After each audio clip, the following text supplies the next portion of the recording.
your host, Cody Van Seelum. Cody, we are back today. I can't believe it, but we are now at the end of June, and we are nearing and inching closer and closer and closer to our 100th episode. How you feeling today? That is kind of nuts to really think about. I never really thought about it until like recently, but 100, almost 100 episodes, and it's just great. Like, honestly, the time has flown by. Honestly, felt like it was just yesterday when we started this. So, I swear, dude. Like we started, it was I believe first video we posted was June 15th of last mhm. year, and like man, we have come a long way. So excited to join you in this journey of still doing this podcast. But we do have some news today, though. A few Mhm. things that I wanted to talk about today. The news basically in the Big 12 right here is Jake Retzloff is transferring. Why is he transferring? It's all because of an alleged sexual assault situation where but it seemed like there was more details that came out that it was a consensual. I believe it was consensual sexual relations, and because of the BYU honor code, he will be suspended for 7 games. And with that, it's been reported by multiple news outlets that he will be transferring. Yep. What are your thoughts on this? I mean, it's a wild turn of events. Obviously, this is something really serious, and given the reputation of BYU, I'm not surprised to see them take this action to deal with this like serious situation. And what's crazy about this is about a few minutes after Pete Thamel had first, so Pete Thamel had reported that Jake Retzlaff intended to transfer, and one of the leading targets was Baylor University. So he tweeted that, and then a few hours later, Pete Thamel comes out with another tweet saying that the woman who accused BYU quarterback Jake Retzlaff of sexual assault in a civil suit had withdrawn her civil case. So, Hmm. yeah, and the paperwork had been filed to end the case. And basically, yeah, this is a wild turn of events, but it looks like BYU, even with the withdrawal of the case, it's still going to BYU still going to uphold the honor code. That would make a lot of sense because Right.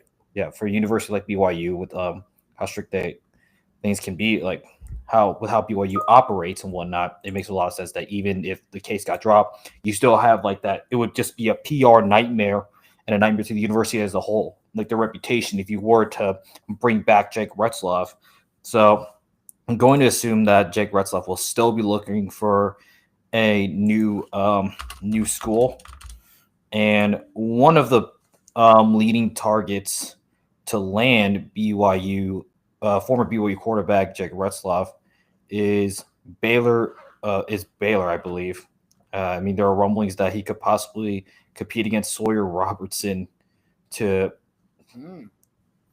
maybe it's like I'm just making sure, but it looks like that is a leading target, but nothing is confirmed yet. So this will have to be something to keep up. But even if somehow, some way, Jake Retzlaff would have somehow found a way back to BYU, he'd still have that 7 game suspension. So, and what's crazy is when this first came out, I looked at the BYU schedule, and Tyler, this is a common thing when it comes to Iowa State.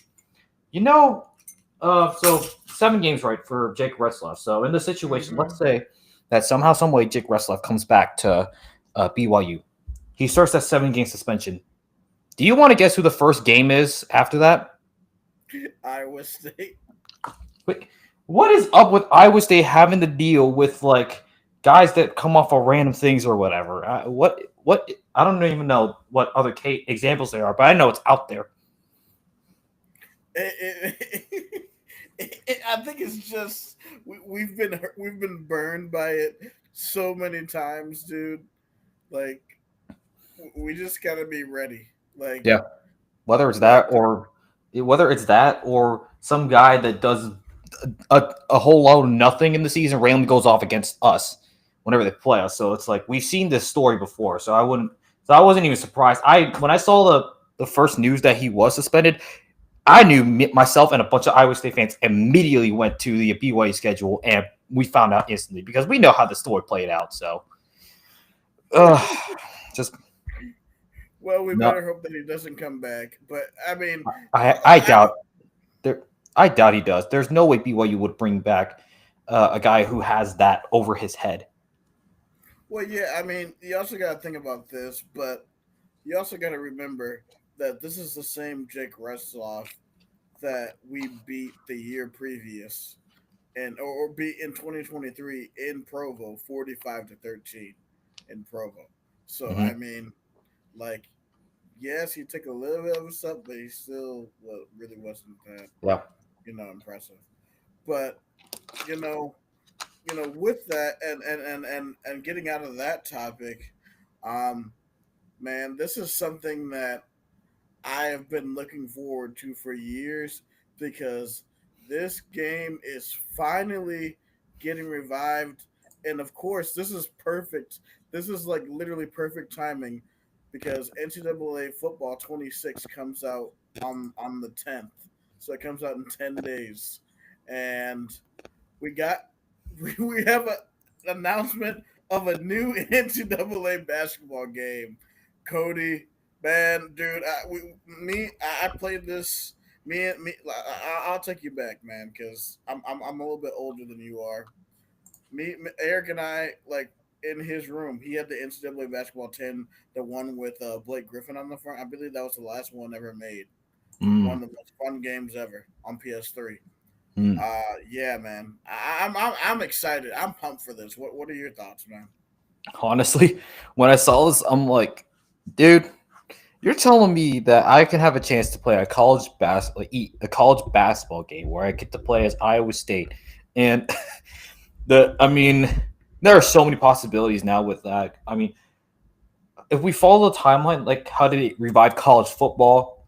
With them with first dropping like official confirmation that they're bringing it back in 2021. Then the game came out in 2024. If we Mm-hmm. follow that same trend, with this being announced in 2025, there could be a possibility that this game comes out in 2028. So we're gonna have to wait a few years. I mean, yeah, but it wouldn't make sense though because like the president is there, so I'm not surprised. But I mean, some of Iowa State Twitter clearly is happy about this, so I need to just first shout out my boy Twenty Taman. Uh, so this is what he tweeted when he saw the. Yep, Taman Lipsy, Oh bro. man. And then I read some of the comments here. How do we tell them? But user created rosters, dude. That would be so odd. Like that'd be one thing that'd be really cool is you get to create your own rosters.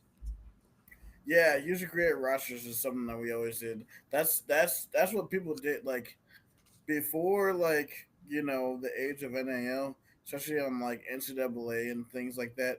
People used to literally just spend their time and actually go through the rosters and put like people's names and put all the players' names in there so you could actually play with the names on the rosters. If you're that type of stickler that likes to play with that, knowing who you're playing with. Mm-hmm. So I guess in a bit of a we do it in the style of Ultimate Team. If you were to have an Ultimate Team of Iowa State, who would you have like on your roster? This is a very, very good question. I think this is going to spark some discussion, and we're going to put I want to put a poll on this. We're gonna make this a question. Uh, yeah, hold on. So for me,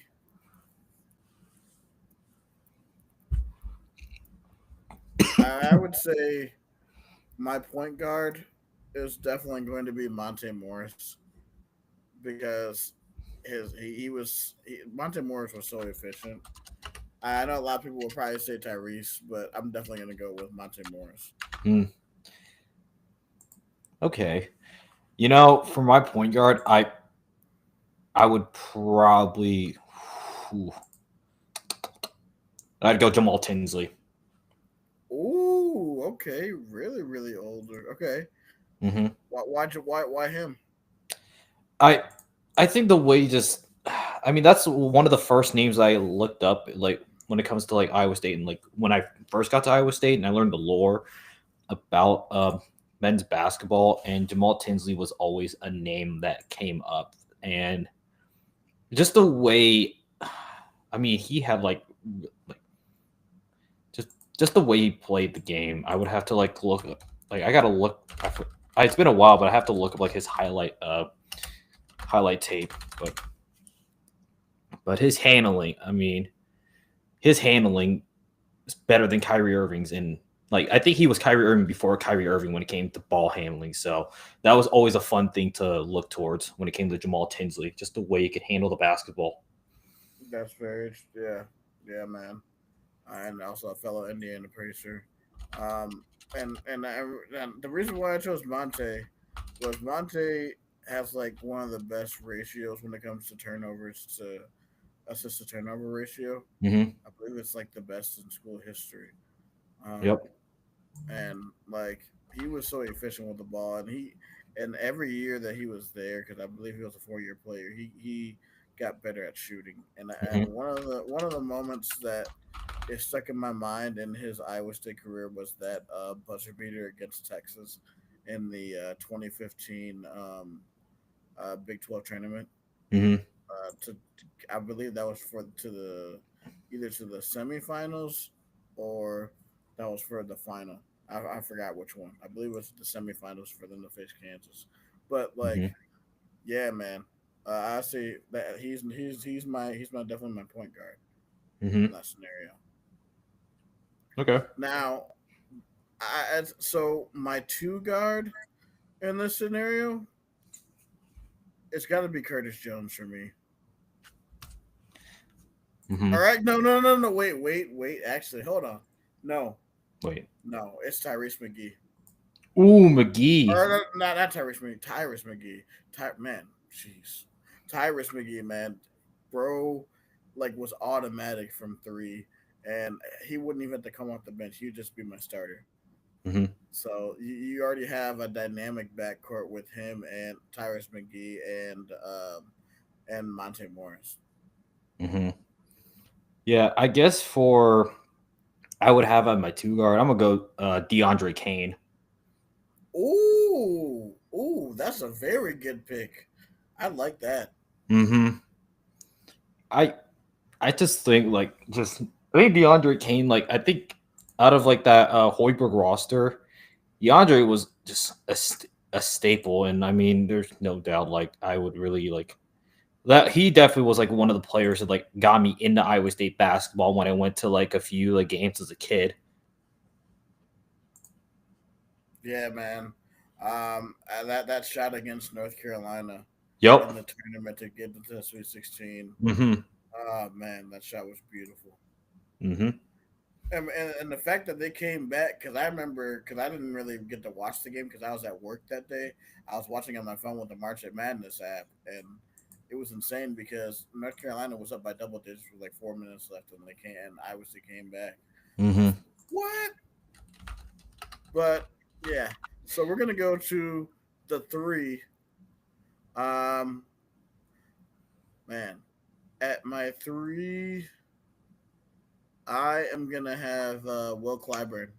Mm. Will Clyburn because I like I know he was there for 1 year, but man, there were some games where he really, really popped off.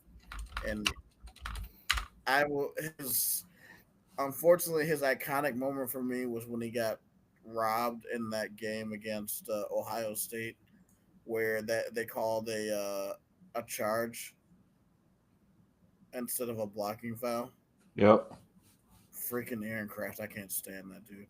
Mm. Um, so yeah, I think, man, we're gonna have a very very athletic team.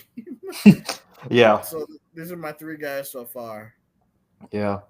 For me, I think the third guy would go. I'm gonna go Melvin Edgem Jr. Good pick, very Mhm. very good pick. Yeah. I again, I think this is a lot of my roster is going to be mostly like who I grew up watching. But I mean, Melvin Ejim was a staple. I mean, obviously that 48 point burst against TCU, but he also had like he was one of the top like Cyclones with steals and blocks. So you can get some defense out of him as well. So that'll be really nice to have to go along with the ball handling skills of Jamal Tinsley and the explosiveness of who did I have as my? Oh, I completely forgot. I'm blanking on my shooting guard. You had DeAndre Kane, Oh yeah, DeAndre Kane. Yeah, yeah. Hmm.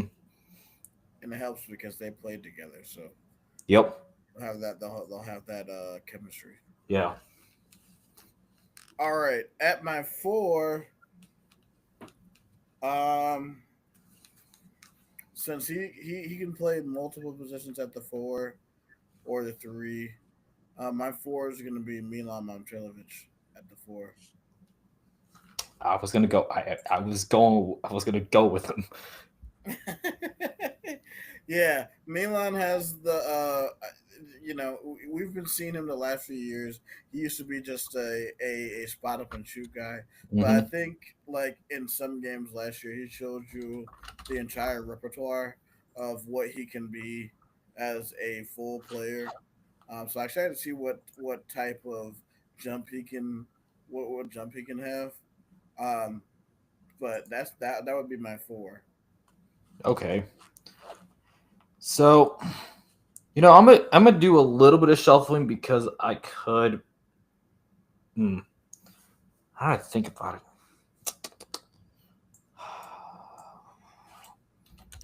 I'm having like just a difficult time really thinking about like this roster composition, but for my four, I'm gonna have to go with I'm gonna go with Niang. I gotta go with Niang. Good pick, very Mhm. good pick.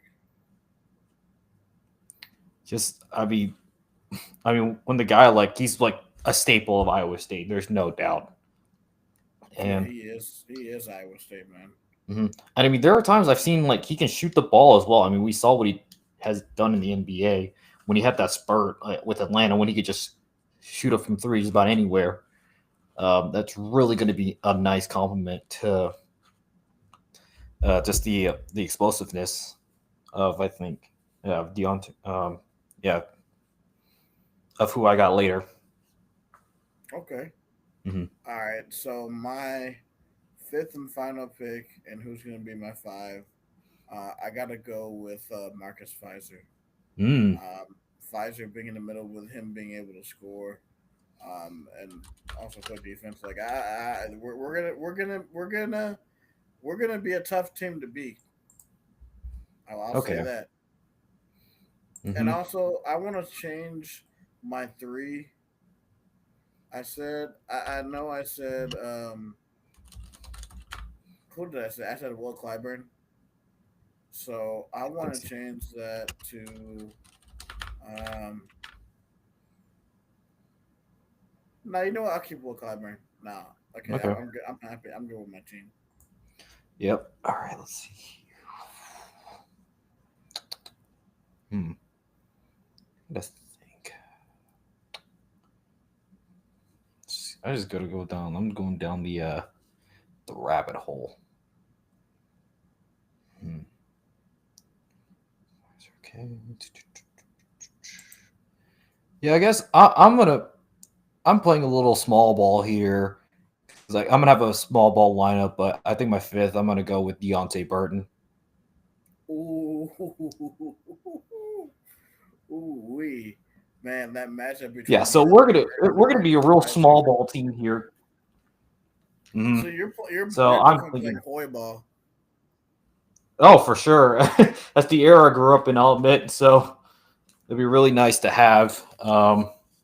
Yeah, just like I mean, his explosiveness and him crashing the rim is all I need because I can shuffle him around and then either go with Edgem or Niang at the five, which would be odd, but I think I'm gonna go Edgem at the five, put Niang at the four, Burton at the three. No, I get that. I get that. Hmm.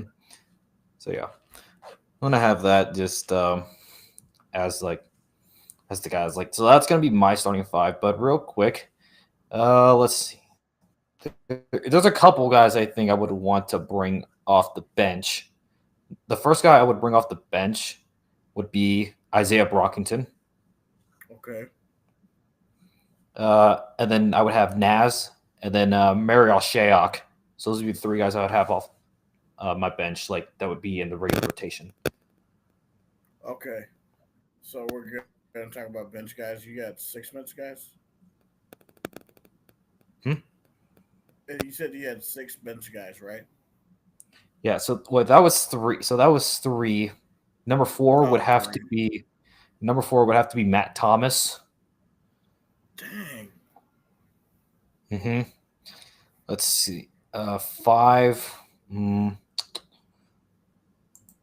I could. I have a lot of guards. I need to find a couple. Um, for fun, I might throw in Lindell Whittington. Could be a fun one. Ooh. Okay. All Yeah, right. that could be fun.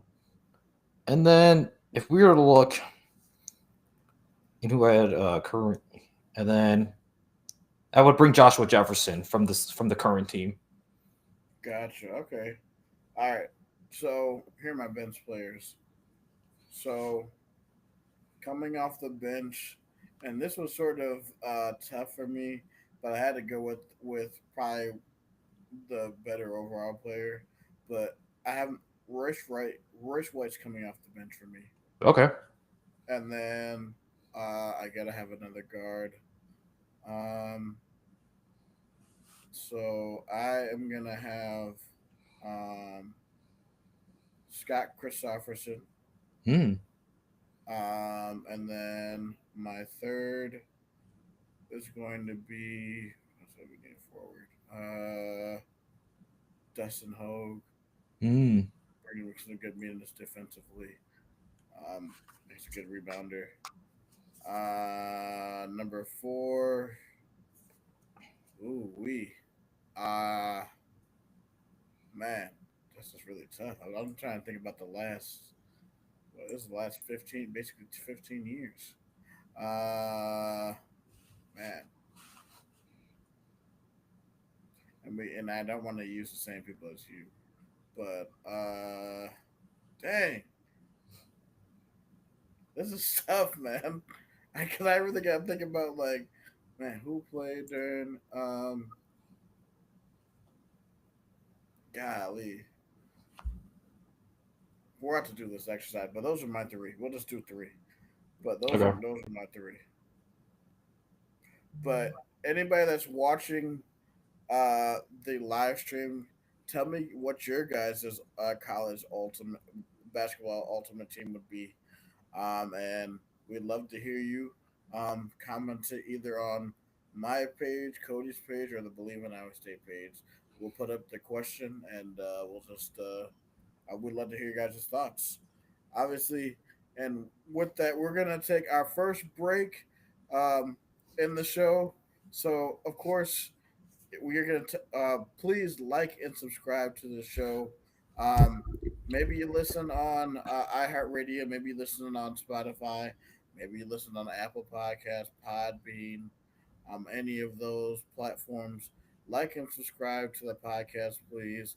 If you really, really like us, rate us 5 stars, and send us friendly comments. We'd love to hear your feedback. Um, but man, I really really like this exercise.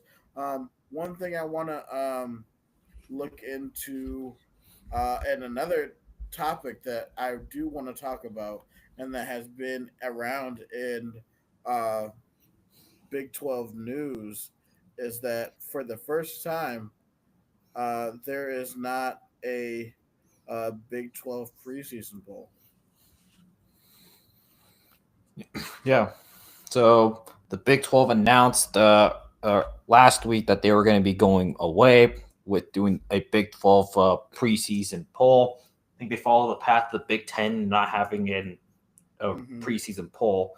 And quite frankly, this is hilarious because to think like they did this in the aftermath of what happened last year when you had Arizona State at the bottom of the preseason poll, Iowa State sixth, and then your top four had a mix of Utah, Kansas State, Texas Tech, I believe.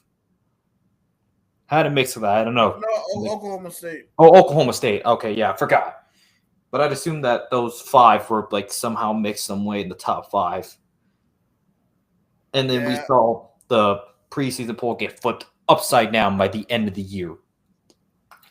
yeah, that's what I'm saying. I mean, I've heard arguments for and against this. Mm-hmm. I guess like because some people would say, if you don't have a preseason poll, like then it's sort of like does it sort of help doesn't help like if you're trying to get hype for some of the teams in Mm-hmm. your conference to know who's actually good. Right. But I mean, I guess if you want to go into embracing like what you are, like I mean, this conference is must watch television every single week. I don't like, especially during football season last year, dude. Yep. The reaction shows that we did, we were just in awe. We're like, how in the world? What is happening? Yeah. The Big 12 last year was essentially the conference chaos, and I expect it to be in that way, some way, shape, or form coming up. Now, as you throw in a wrench for BYU, where does that put B? Where's the red law suspension put BYU? Exactly. I mean, because I mean, quarterback is probably going to be somebody young, and Mm-hmm. so I mean, like you can't really discount that. So they might take a step back. Um, with Iowa State, like how are they going to respond at least defensively? I think we'd like to say that last year was an outlier. Lord willing that it was, but let's see if the 3-3-5 works, and maybe see let we can run and or see if the run defense can be improved, especially Yeah. with linebacker play. Yeah. Also, let's look. We're gonna look at X real quick, and look at the football page. But I believe all the four representatives were announced for Big 12 Media Days. I believe that can be found on the Jack Trice Mafia page. Uh, Actually, yeah. So Iowa State football. No, they put it on Twitter. No, there's actually six representatives. Oh, Uh, six. Okay. yeah. So we're sending six to Big 12 Media Days. So this will comprise of defensive back Jeremiah Cooper and John Tess Williams, quarterback Rocco Beck, offensive lineman Tyler Miller, defensive lineman Dominique Orange, and head coach Matt Campbell will be going down to Frisco, Texas for Big 12 Media Days. And this will take place July 8th and 9th. So that weekend, or those 2 days, will be something to look out for coming up here in the next few days. Man, and we are coming up on a decade for Matt Campbell, and this is an insane stat from our guy Jack Trash Mafia. I wanted to really highlight one of his other tweets that I found very interesting. So I'm gonna share my screen, and we'll discuss that. And then there's an article that I want to talk about. But Oh, yeah, I'm seeing it here. I got it. Oh, you got it. Never mind. All right, there you go. yeah, So, okay, oh, go back. You just had it. there it is. Yep. So, for those listening on the podcast, so the tweet reads from Jack Trice Mafia: Matt Campbell heads to his 10th Big 12 Media next week. Who were the other Big 12 coaches at the time of Matt Campbell's hiring? You had Art Briles, Cliff Kingsbury, Mike Gundy, Bob Stoops, Charlie Strong, Bill Snyder, David Beatty, Gary Patterson, and Dana Holgerson. If you exclude Matt Campbell, the only one left out of that list, Mike Gundy. Yeah, and if you look at out of all these schools on this list, all of those schools have had multiple, if not one or multiple coaching changes within the last decade, which is absolutely insane. It tells you the longevity of Matt Campbell, and Matt Campbell truly being a man of his word when he said that he would stay. Um, I don't know if you were able to see that soundbite that Jack Trash might be put on that podcast. I still want to listen to that podcast. on that coaching one about him being able to like adjust and Hmm. know and really just having the self awareness to know that like 2021 and 2022 like Yep. were disappointing and being able to adjust. I think like as a college football coach, like being able to like adjust with the times or know and knowing when something isn't working and not being stubborn, like even though you want to be, but change is sometimes good for the best. That's a good quality to have. Hmm. And I mean, we've seen that with some of obviously with Matt Campbell's coaching philosophy. I mean, well, he still has like the same like core or values of his like coaching philosophy, but he has been like been willing to open up the playbook a little bit because there were times where I was a critic of like the way that Campbell would call games. Sometimes where we would be in these very close games, and you would think you would have a play that would make sense, but the coach chooses not to, and obviously they have the reasoning for it. Whether I like the play call or not, they always have the reasoning. But now we've seen that that has opened up a bit. Matt Campbell has seen that the Big 12 has evolved and he has evolved as well. And I think that's just something that he's going to continue to do to still be one of the top coaches in the Big 12. And the way he's going, he's going to continue getting those calls from other bigger colleges and maybe some NFL teams. Right, and guys, just don't freak out. Like it's a good thing when your coach is wanted. Like usually, if nobody calls your coach, that means that he's probably not wanted at all, which is not really a good spot to be in. And I like it's just like when Shieldhouse left, like when like these position coaches, like we've been blessed to have continuity on this coaching staff for the most part, and I knew when like Shieldhouse left, everybody wanted Mauser. Go back and listen to the Mauser interview that I did with him a couple of months ago, and I was talking to him about that, and Campbell was saying like Campbell interviewed him, and he felt that he was the right fit, like because usually they don't like to go outside for hires. Matt Campbell is a guy that likes to hire from within. Hmm. He's really loyal to his guys. Yeah. And clearly has worked for Iowa State because, I mean, with like hiring from within, there is less time for guys to have to adapt and less things to worry about because, like, you know that these guys are bought into the system. They understand how, like, the coaching philosophy, like how it works. So there's less training to do, and you have already that established trust from being with the coaching staff for a period of time. Yeah, I mean, you see Mauser's rise. Mauser was a GA, and then he went to tight ends coach, and now he's the offensive coordinator. So, I mean, that shows his hard work, and yeah. Hmm. But to end the show, as always, we Hold are on, going to. before we end it, Go ahead. one thing we Sorry. forgot to mention: the NBA draft happened over the weekend. Over Oh the weekend. yes, yes. Yeah. Yeah, I am. Apparently, some people that listened and in the Discord that we're in. Hmm. Apparently, I'm Ty Stradamus because one of the teams that I said Curtis Jones would go to is the Nuggets. Hmm. I know ball. I am a ball. Let's go. Let's Dude, go. dude, we know some people that are like very. We know some people that are very happy with Curtis Jones going to Denver, and I mean Denver is a bit of a familiar place because, if I'm not mistaken, Monte Morris spent some time in Denver during his career in the NBA. Yes, he did. The Iowa State Denver connection is getting stronger, man. Hmm. Yeah, I mean, yeah, with the Curtis Jones, I definitely like you said, definitely like a great comment to have. Like the Curtis Jones Nikola Jokic duo is a nice comment to have because you have Jokic who's a mismatch Mhm. to just about anybody when he shoots. So if imagine trying to guard Jokic and then you have Curtis Jones who is just wide open and we know what he can do shooting the ball. Right. So, I mean, I think he's going to be a very, very good addition for the squad. And then we have Keyshawn Gilbert who's signing with the Washington Wizards. I think this is Yeah, going to be a good spot for him.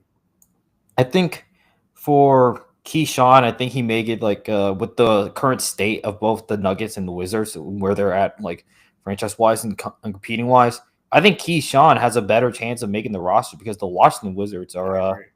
not exactly in the best of terms right now. Like they aren't in the prime John Wall era.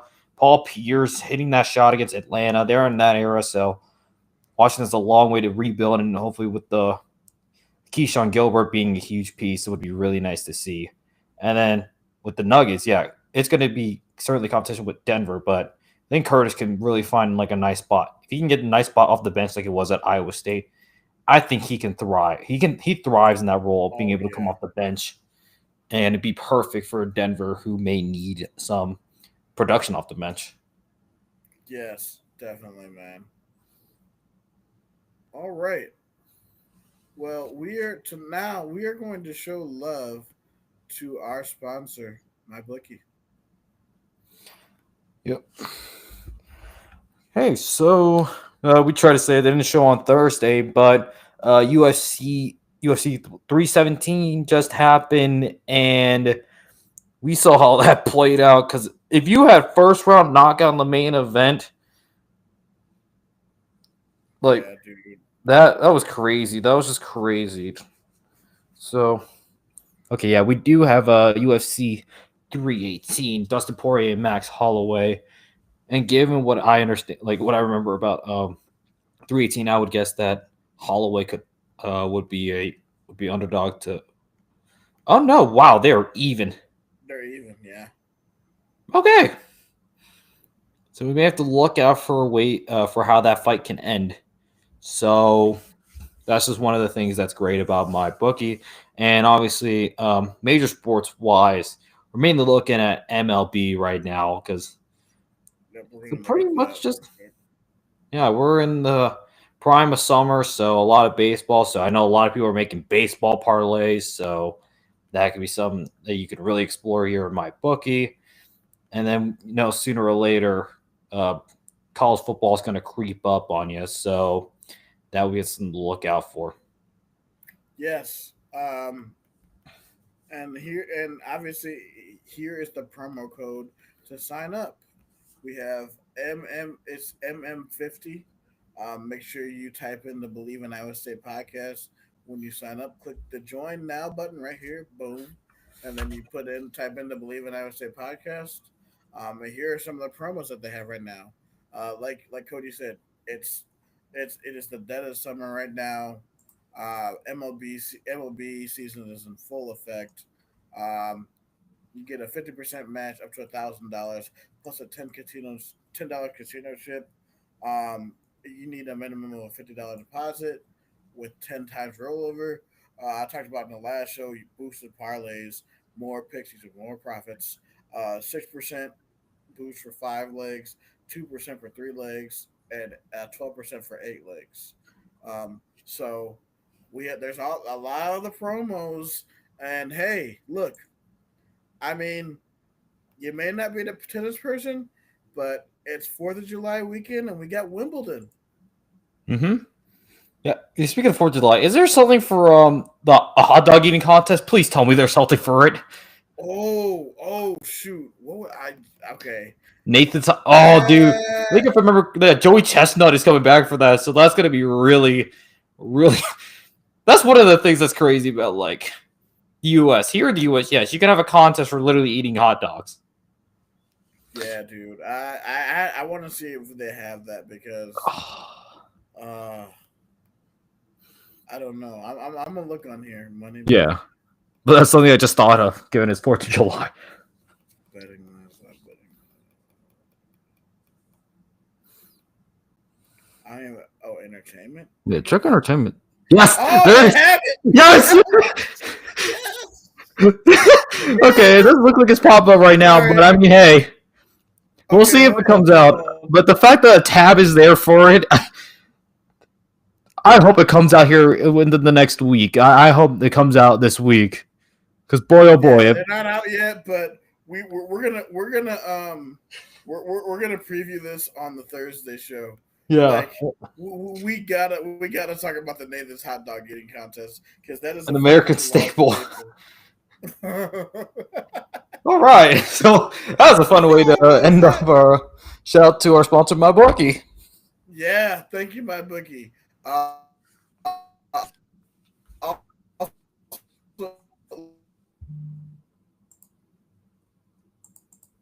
so sorry, guys. Go and make money or the promo code. So I've been messing. But with that, we thank you guys for tuning in to the Believe in Iowa State podcast. A few shameless plugs before we go.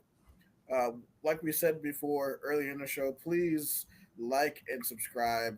Share with everybody that you know that is a big Iowa State fan. We're up and coming Iowa State podcast, so we would appreciate um, the word of mouth by people.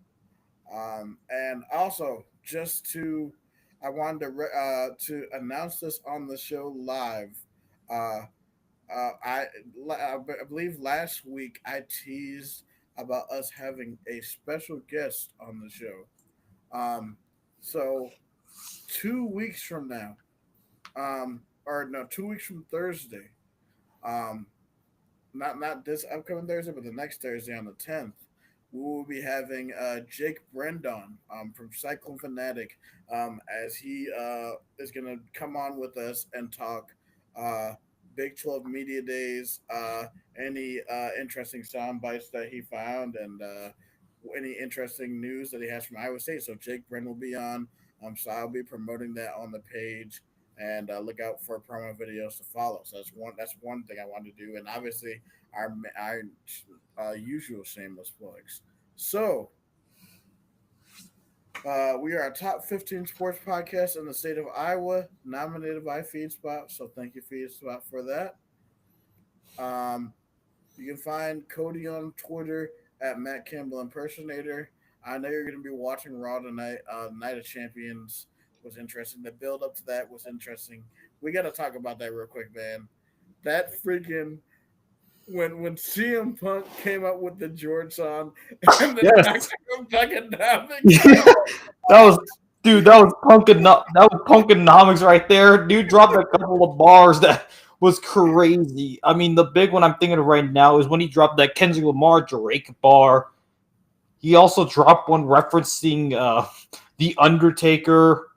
There's a few more in there, but that whole promo segment was great, and that was such a fun thing to watch. Yeah, man, I'm interested, but man, I will say John Cena's heel run has been amazing. I will say that. You know what's crazy? There are people that are saying that John Cena could turn back face as soon as SummerSlam. I can see it. If I can you see it. with the way if you watched Cody Rhodes and John Cena on Night of Champions, their mannerisms, you're starting to see the wheels turn. That they could possibly pull a double turn like they did with Bret Hart Stone Cold in '97. I can see that because I think Cody has been showing some heel tendencies. Yeah, So, and um, he would be justified in that case because I mean he isn't wrong. He did get screwed out of the WWE Championship. He did. so yeah, I think or we're gonna see a heel turn at SummerSlam.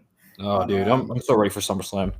Dude, me too. It'll be right before I leave for Ireland too, so that'll Oh, be nice. that'd be great. Yep. All right, and then follow me at Side Tie Guy. Um, yeah, dude.